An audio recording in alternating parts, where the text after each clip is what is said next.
Hello, everybody, and welcome to Strategy Cafe at this crazy time. A single shot of leadership inspiration from Alembic strategy. And this webinar is part of a series of sessions that we're doing on crisis management, which you can see in short recordings. And then if you follow on the website, we're going to do a series of them. We'd like to make them really participative. So delighted to have a lot of people on this morning.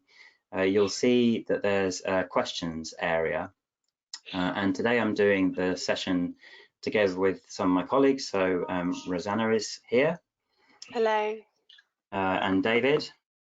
Morning, everybody. And Matt. Hi there. We are going to just run through a few of the slides and then stop at certain points and just discuss them a little bit in more depth. If you look at your panel, you should be able to see that there is a question area, which, you know, those of you who used to go to webinar will have used before. Just fire your questions in there. We're going to keep an eye on that during the session, and then we'll pick up any questions that you've got as we go through. So I hope you enjoy it. The session is going to last until 9:30 formally, so we'll finish at 9:30. There is a recording of it as well, so if you want to share it with your colleagues, you'll get a video of it a little bit later on today, so you can share it around. We probably will stay on for another 10 minutes after the 9:30 for those of you who've got time to stay for a few more questions, but we'll be formally finishing and stopping the recording at 9:30. So I hope you enjoy the session. I hope you find it really useful, and fire in your questions. We'll just do our best and make it a good general chat with everyone on the line about how everyone is coping. So whoever you are, the coronavirus crisis will be affecting you and your business. It's a time of unprecedented change. It's everywhere. It's constant at the moment. It seems like we all know it's going to come to an end, but we don't know where that end is. So at the moment, it can seem pretty endless. And huge changes in every single direction. I don't know if you're experiencing that, but I am. I don't know of a single business that's not heavily affected, whether they're having to scale up and go like crazy, they're having to scale down, or they're just having to pivot wildly from usual trade to new trade. It's been incredibly busy this last month. And through all of that, there's that threat in the background of serious illness or death, and we're all hearing the horrible stories and just feeling huge empathy for the front line, people in the front line on this, and friends, family worrying about all of that. So I guess the big question for all of us is just how on earth do you cope as a leader at times like these. It's just an incredibly difficult time, unprecedented time. When we're under attack, and that just the existential nature of this situation is just a huge attack. There's short-term, medium-term, long-term concerns, personal life, business life, whole of the country concerns all at once. That's an attack, and our body reacts to that with stress. It just will be. So the two sort of classic responses are to freeze, so unable to respond, or panic, which is over-responding. And the body's in fight, flight, overdrive at these times, and so we can be filled with conflicting feelings. The psychological impact is often many times worse than the reality requires. And I think that's just true for everyone. So we thought we'd just pause here and just start to talk about what is happening to everybody, whether they've got the virus or not, physiologically, and how that's affecting us psychologically. So team, I know you've got some questions. Do you want to fire a question at me? Yeah, I think it can be sort of hard to reflect sometimes when there's crisis situations going on. Are there any particular signs of psychological impact that you should be looking out for? I'm interested to hear everyone's point of view on this. Fire your points or questions and comments in. I mean, it's interesting, isn't it? There are, for me, classic signs. People will potentially withdraw and be quieter than usual, and obviously more worried and anxious than usual, more tentative. You pick it up in their tone of voice. You pick it up in their body, so you can see tension in the body. You can see muscle tension. You can see strain in the face if you look, and you can see it in the eyes. So you can pick it up by just the little signs. And then you'll probably find the other, which is people that can be much more snappy. And so things that in normal environment they'd cope with okay, they're not coping with right now.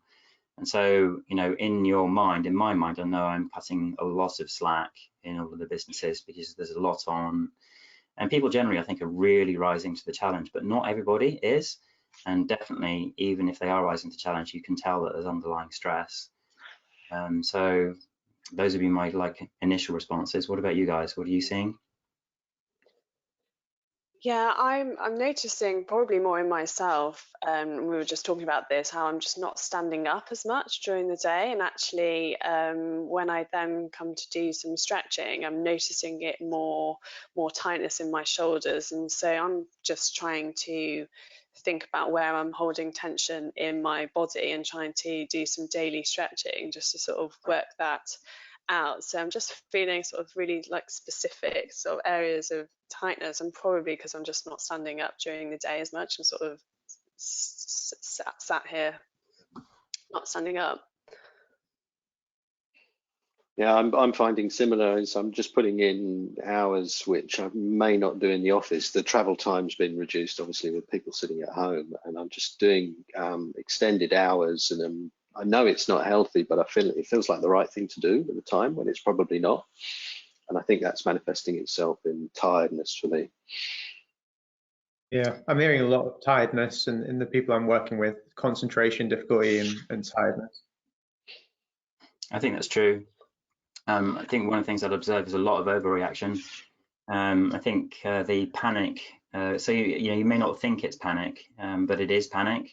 So not seeing the big picture. We'll come on to this a little bit more in a little while, but really sort of focusing tunnel vision on the micro and the short term and the now. And I guess that when you know someone is in that mode when they are ruminating heavily about some important but relatively short-term issues and not coming out for breath from that conversation. So that's another sign. It's just what people are focused on, and you know, whether they're able to step out of their moment of short-term concentration. I'm guessing to move on to the next slide. So, you know, question mark, how do we lead in times like these? It's nearly impossible to concentrate, as you guys have been saying. The picture is really complex.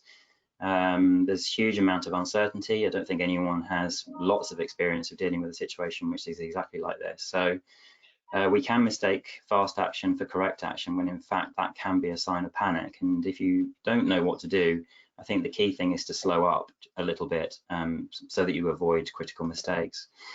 I really like just reflecting on an interview I heard a couple of years back about air ambulance paramedic, crisis responder, and on arrival, you know, he would see some things, and you can imagine that probably what he wanted to do was just dive in and start saving lives, but that's not what he did at all.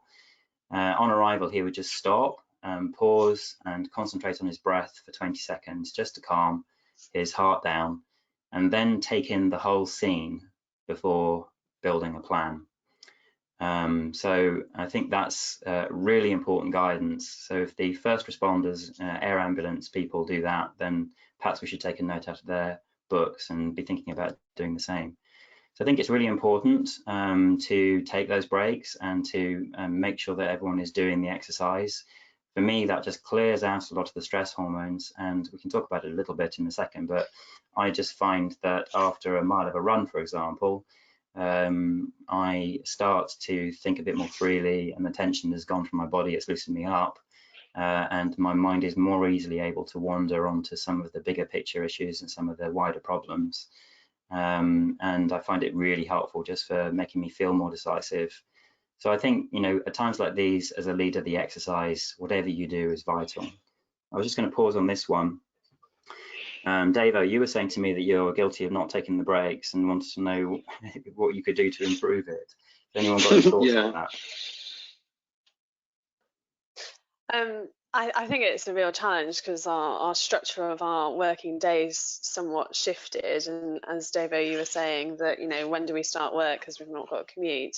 One of the things that we're doing here, so we're both working in the same room, and just agreeing at the beginning of the day when we're going to take lunch or what time are your calls, and trying to sort of slot and sort of match up calendars so that we can take breaks together. And you can do that with your team as well, I suppose. Just maybe have a team lunch hour together is quite a nice way of doing it. Yeah, I think that sounds good. I think plotting slots into your workday, like you would if you were actually at work, to maintain a bit of structure has been really helpful for me. Something that I've had to sort of be disciplined and do as I've spent a bit longer working at home. Yeah, Yeah, that's you're sound advice. self-isolating up in Scotland with a wide, extended family, I think, around you, aren't you, Matt? So actually And a finding 2-year-old. face-to-face is probably quite difficult for work. Yeah, no, it's not the easiest place to assign structure. Having the baby in the same place that I'm working is difficult. So I think it's a discipline that I've had to work on while I've been here. Positives and challenges. Yeah. It's So I just think to it's make really the point wise. about breaks, also that it's really easy when you're in your home just to take a break and put the washing out and do some household chores. And I think when we're talking about break, having a true break, so whether that's whilst the weather's nice sitting outside, or just going into another room and just properly having a break and not doing sort of household chores where you can avoid it. Yeah, that's what I've been doing is going into the garden. We've just moved house and we've got all this bamboo growing at the end of the garden. I've been trimming it back, but I think I'm in danger of over trimming, as we'll end up with no bamboo. So that needs to stop. So I'll take on board your advice, guys. So for me, I think it's really important to wire those breaks into the day completely and just stop. And then I've been starting early. I have to say I've been getting up, going for my hours exercise, getting onto work, sort of probably before 8, just a bit before 8. But then actually trying to stop and go downstairs and spend time with my family, earlier. And turn everything off at that point and try not to respond to the emails and try not to watch the news too much, and just really go for distraction and family time just to get that downtime and fundamentally making sure I'm sleeping, which I think is really important. So let's move on. So crisis like this creates that tunnel vision, it can do, and makes us focus on dangers while losing sight of vital options. That's the tunnel vision problem. So if you do take that breath and start with the whole picture, that should really help. It's important to refocus on what's most valuable in the mid to long term. So cash and resources for sure, but then maybe you need to think about crucial relationships, about the talent that you've got, about the know-how and where it is. Although it's an awful time, what's great about this kind of time is it really focuses you on what's valuable. When in normal times you maybe can be a bit more lazy about that. I think one of the most important things to say about this is to think about how you will feel on the other side of the crisis, and think about your values and make sure you keep your values really sort of firmly in mind while you're working through any of the solutions that you have to come to sort of preserve short-term the business. So set your overall goal really clearly and then prioritize how you're using and preserving key strengths. So David, you had a question on this one. Yes. I've actually lost my question now. Sorry, guys. That's okay. If you were talking about helping a client focus on the short term, linking it to the long term as part of wider strategy, and just wondering about which tools. Yes. Which tools would you recommend for linking where you are now, but maintaining an eye on the future? So just to put some context around that, I spoke to a client several weeks ago who had just been hit with the crisis, and he was absolutely, the money had just drained out of his business. And so he was properly in the doldrums. And then I spoke to him yesterday and he'd managed to shore that up. And so he was really trying to focus on the long term, but I was bringing him back to the short term. So my question is around what are the tools and techniques that we could use to perhaps focus on the short term now, but use the same tools to extend into the future post COVID-19? Guys, have you got any comments on that? You out there, strategy facilitators, what tools would you use for that? I think really what we're talking about is timing, and I think it's just I think the same tools apply. I think it's just the intent and the pace of which you're having the conversation and having to make decisions is probably the key variable. So I think just having really clear sort of short-term goals, and so whether you're doing 2 weekly sprints or whether you're doing it on a week by week basis or a month, and I think just setting your objectives closer to home and just making sure you're working through it in a closer time frame. So I think the tools that you're using probably remain the same. It's just bringing that time horizon closer and getting more traction, and it might feel a bit more tactical rather than strategic. But I think just getting through things in a shorter time frame. Yeah, I think I'd agree with that. Similar tools that we've been using, we're looking at one right now called Now Where How, and it's more about being more adaptable and updating what you're doing more often. So you're going to face more problems more quickly than you're used to over a longer strategic project, and it's just about being adaptable to those problems as they come up. So I like that a lot. I think Now Where How is really powerful. And I think in terms of the process, what you do is you start with where. And so why don't we set the where for 6 months time, for 9 months time, for a year's time. And then if you want to push it out, you could do a where in 2 years time once the coronavirus has really gone past. That might just ask a context question that makes you think about things a little differently if you are really thinking long term. So with that one is, what have I learned through this crisis that I don't want to forget in 2 years time when it's all gone and we seem to be back to normal. I think that's a really good reflection to do at some point during this crisis. Now, it may not feel like exactly the right time, but in a month, in 2 months, I think it's really important to set down now a diary note to reflect on the things that you've learned and not lose them, and to keep them as valuable learnings for the future of your business. And I think you can do, as Rosanna says, you can do a kind of like short, mid, long term, and they just ask different questions. And then for me, just answering your question personally, I've always loved the strategic SWOT. So just really thinking about our key strengths and our weaknesses, the opportunities that are out there and the threats that are out there, and then just really working that matrix hard to make sure that we've got an absolutely nailed down plan that looks for opportunity but avoids risk and weakness tripping us up along the way. So it just creates that incredible focus. And I think the SWOT is a traditional tool, but the strategic SWOT is a great version of it. So just moving on. So I just think it's really important not to forget there's always a choice, and I guess we're kind of talking about that now. You can feel in these times that there isn't much choice, but there is. There's a choice about how you do things, about how far you go, about how much pressure you put yourself under. And while it's really important to make sure the business gets to a stable platform through the immediate crisis so that it's survivable, even in the process of going about doing that, there are plenty of choices. So don't live through this on your own. It's really important, I think, to pull the team in.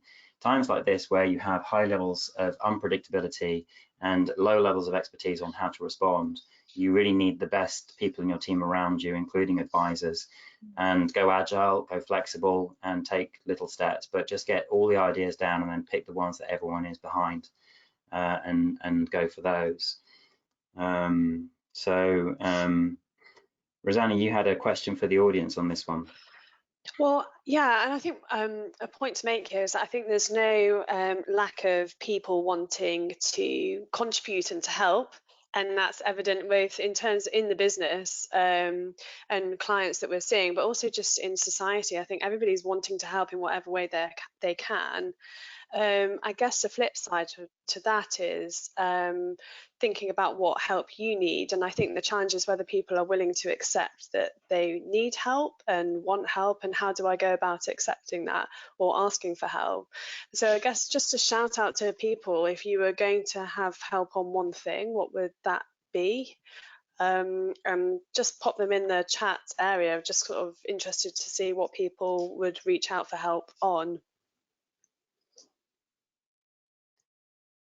So we can just collect those. I'll just be monitoring it. And I think the point here is that actually just going out and asking for help is fine and expected, and there's no right way of dealing with this, and it's fine not to be okay in the context. Let's just thank you for that, Rosanna. Let's just talk about motivation for a little bit. So here we're just talking about bringing the team on board, and it's a really tough time. If you're like me, you'd have been going through hundreds and hundreds of conversations with people, maybe about furlough, maybe about worse, maybe about short-time working, but certainly about change. And so motivation is just a really key factor. So what are people, a team, what are you thinking about how to keep people motivated? Let's just chat about that. What are the ways to keep people motivated? I was thinking about this morning actually, and more about the why. And it's actually there'll be people out there who are struggling to motivate their teams and the people around them, because this is no fault of their own. This has happened not because the product or the service or the business is bad. This has happened because of something beyond the business. And so it's absolutely critical that leaders motivate their teams and the people around them. And one of the ways to do that, I think, is to actually outline the fact that this is not their fault. This is not because the company has done something wrong or is underperforming. I think it's really important to buoy the spirits of the people in the teams, because otherwise they're going to start feeling dejected and then doing a bad job, and then it's counterproductive. Question come in from Bruce. Morning, Bruce, from the Bon Bryan team. Thank you very much. There's a question I've had from lots of businesses, really, and so this is about keeping connected with people who are on furlough. I don't know what anyone else has been doing, but we have generally been trying to find a non-business application. I think because the rules around furlough in the UK are so uncertain, we're just really super conscious of not breaching them, and finding ourselves unable to get the refund in various different companies. So not using business tools, but WhatsApp groups have been really popular. So organising an offline WhatsApp group for everybody who's on furlough, so that they can keep connected, and actually getting everybody who's still at the office and everyone who's on furlough on the same group, so they can keep up to date with the gossip and the chat, but they're not working. So that's one solution. I don't know if anyone else has come up with other ones. Actually, those of you listening, if you've got some good ones, fire them into the question area, and it'd be really interesting to see what creative solutions people have come up with. Nick, I just wanted to make a point on motivation, that what motivates people is different, and so really just to ask what is motivating them. So some people are going to want to contribute more, and some people will think about things differently. So I think just going up to each individual and just ask them and just check in on them and how they're doing. And there's also a question on the furlough point, to Bruce's point, about what's going to keep the furlough team motivated, with the perception of having not much to do and being confined. And so there might be things, particularly around training, that's offline, I think is allowed, is training. And so that might help motivation and still make them feel like they're contributing to themselves and giving them more of a value and sense of self-worth.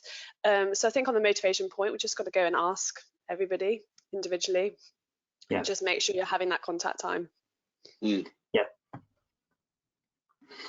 I agree. As a leader, I think it's really important just to check in. So if you've got that offline network and you can connect up that way, it's just really nice just to check in with people. And I think training plan is a really good idea. For me, motivation is personal. So my big point as a leader is just to check, how are you? Are you motivated? What's happening for you? What are you finding difficult? What's okay? Is there anything that we can do to help? And just asking the question about motivation, I think, makes people think about it, makes people consider what they're doing, and just getting the conversation dialogue going, I think, is probably one of the best things that you can do, other than just organising for stuff that people can get involved with. The other thing, just as a passing comment, is the government recently expressly allowed people to get alternative jobs. So provided they check in that it's not in conflict with their existing contract, and I think this is for volunteering and stuff like that, we've just been letting people across all our different clients look for alternative work if they want to. So they've got something practical and meaningful to do while they're on furlough, because we don't know really how long this is going to last. That'd be my last point, is just be flexible and not be quite so control orientated, if you can, about people doing other things, provided they're not in conflict.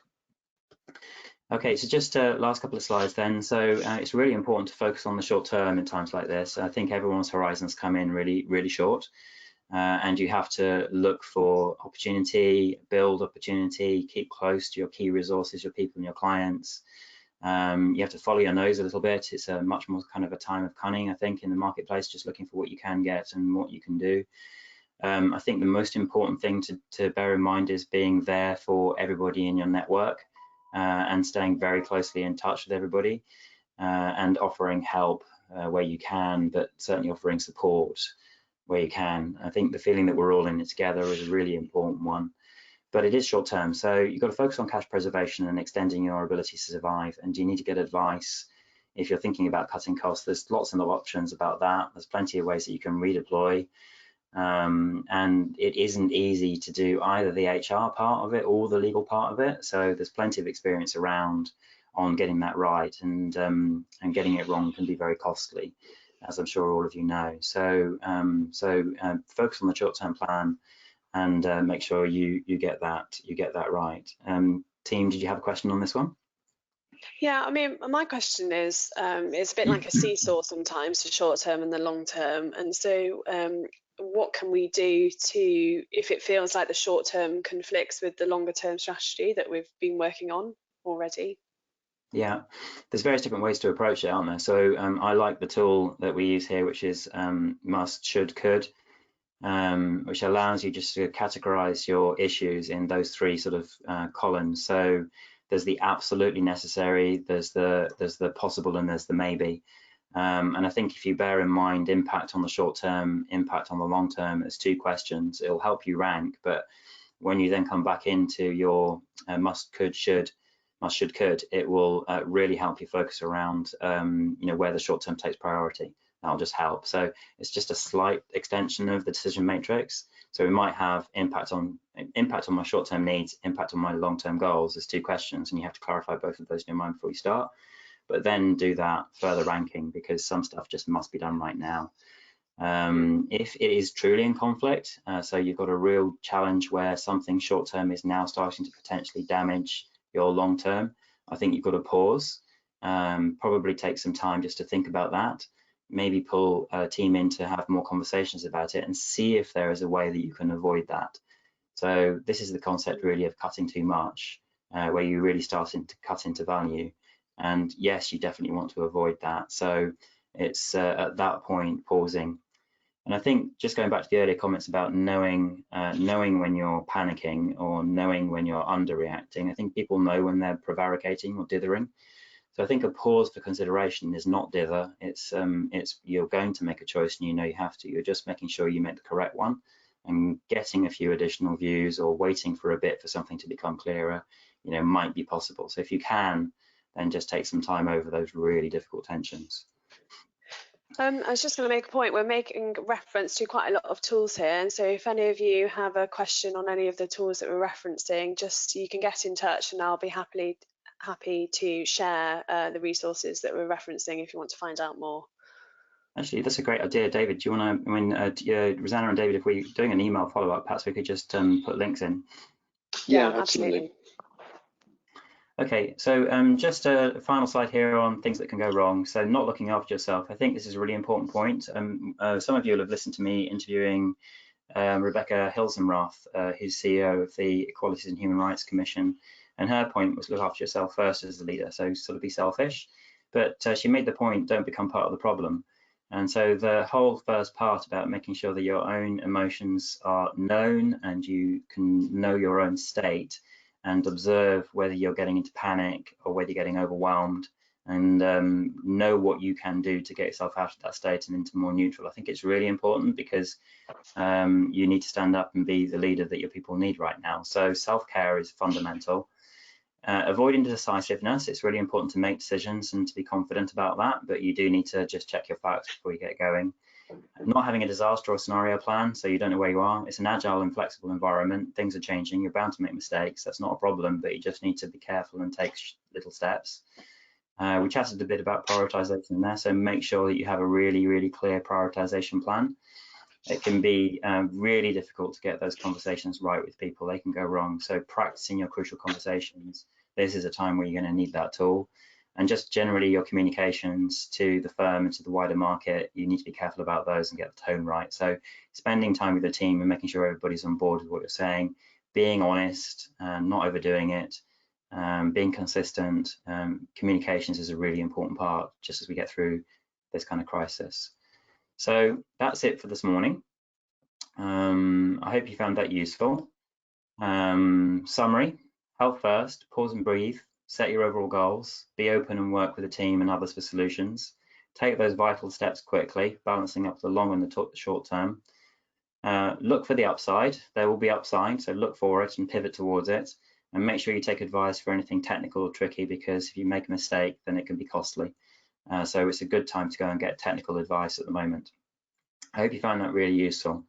So team, should we stay on for a minute and just chat? And audience, there's a questions area there. If you want to put your questions up, then we're happy to stay around for a few minutes and answer them.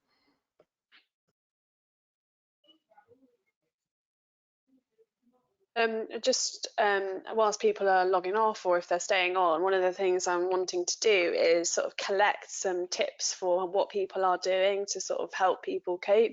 We've sort of collected some from the team of what we're all doing in the Alembic team as to how we're coping. So if you want to just send them through to me, and we'll find a way of sharing them. And just sort of people will have ingenious ideas in times of hardship. So if we can just collect and share them with you all, I think that'd be really cool, because we all have different ways of approaching. So it's just about sharing and taking other people's ideas on how to cope. So we'll find a way of sharing and distributing that. If you just send them in, that'd be great. Yeah, I'll send out a follow-up email straight after this. And just to also point out, folks, that we'll be running this strategy cafe throughout April and into May, with the theme all around coping in a crisis. So do tune in next week. I'll send you a sign up via email shortly. Thanks, Bruce. Thanks for your post. Hope that was useful. And thank you very much. It's great to see you this morning. So team, just question to you lot. So what was the one thing from today's webinar? We covered some areas. We haven't covered the whole area of crisis management, just a few sort of headlines. But is there one thing each that you really like from all of that? Well, my start point is always to look after yourself first. And I think Dave's point about not taking breaks, that's just a really quick way just to change your day and how you're feeling right now and today. So just think about the way you're taking breaks, I think, for me, is just a really cool point. Yeah, I'm the same. It's okay to walk away from the computer. Take 15. For me, it's probably scenario planning. I'm a man that likes a plan. I think it's easier to cope with when you've got scenarios outlined and things are not such a shock when you're expecting them. I'm looking forward, I have to say, to the long weekend this weekend. I think you know, we've everyone has been working like crazy for the last month to organise themselves and their businesses for the crisis that we're in. And everyone has got friends and family that they must be worrying about a lot in some cases. So I'm just looking forward to having the next 4 days completely off, and I am going to do that. I'm going to turn off, I'm going to do my walks, I'm going to spend family time and take a break and try and just use that opportunity to get a little bit more perspective on things. So I'm looking forward to that. Okay, so thank you all very much for joining. I hope you enjoyed this morning's webinar. We are going to be back up, as David says, in a couple of weeks with the next session on another subject, and we'll keep them going for you. Please feel free to share them. Other people might find these useful, and if there's any tips in here, then you're welcome to share the video around and show other people. And we hope to see you all next time.